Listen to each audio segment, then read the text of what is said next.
Police ठाण्याच्या गुन्हे शोध पथकाने अवैधरित्या देशी विदेशी मद्याची वाहतूक करणाऱ्या 2 इसमावर कारवाई करत तब्बल 13,69,575 रुपयाचा मुद्देमाल जप्त केला आहे।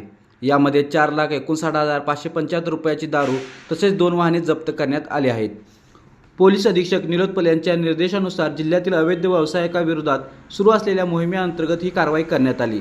करवीर पोलीस ठाण्याचे पोलीस निरीक्षक रवींद्र कळमकर यांच्या मार्गदर्शनाखाली गुन्हे शोध पथकाने 2 स्वतंत्र कारवाया केल्या आहेत। पहिल्या कारवाईत कळंबा नाक्याजवळील हॉटेल रानवारा समोर सापळा रचून एका 4 चाकी वाहनातून विदेशी मद्याची वाहतूक करणाऱ्या शहाजी साताप्पा बर्गे राहणार अर्जुनवाड तालुका राधानगरी याला ताब्यात घेण्यात आले आहे। त्याच्याकडून सुमारे 31,700 रुपयांची विदेशी दारू आणि वाहनासह एकूण 7,31,700 रुपयांचा मुद्देमाल जप्त करण्यात आला आहे। तर दुसऱ्या कारवाईत नवीन वाशी नाका परिसरात 4 चाकी टेम्पो अडवून मोबिन अजीज शेख राहणार पुलाची शिरोली सध्या कळंबा यांच्याकडून 4,27,875 रुपयाची देशी विदेशी दारू जप्त करण्यात आली आहे।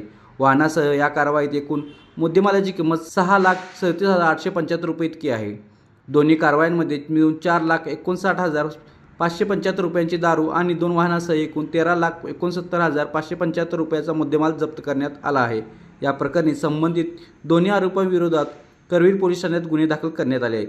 तपासादरम्यान जप्त केलेला मद्यसाठा हॉकी स्टेडियम परिसरातील गोल्डन वाईन्स आणि सायबर चौक येथील मेरवाड वाईन्स येथून घेण्यात आल्याचे निष्पन्न झाले आहे।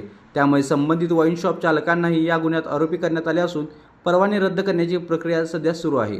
ही कारवाई करवीर पोलीस ठाण्याचे पोलीस निरीक्षक रवींद्र कळमकर, PSI नाथा गवळे, सुभाष सरवडेकर, रणजित पाटील, विजय तळसकर, विजय पाटील, योगेश शिंदे, प्रकाश कांबळे, अमोल चव्हाण, सोमराज पाटील, श्रीधर जाधव यांनी केली आहे।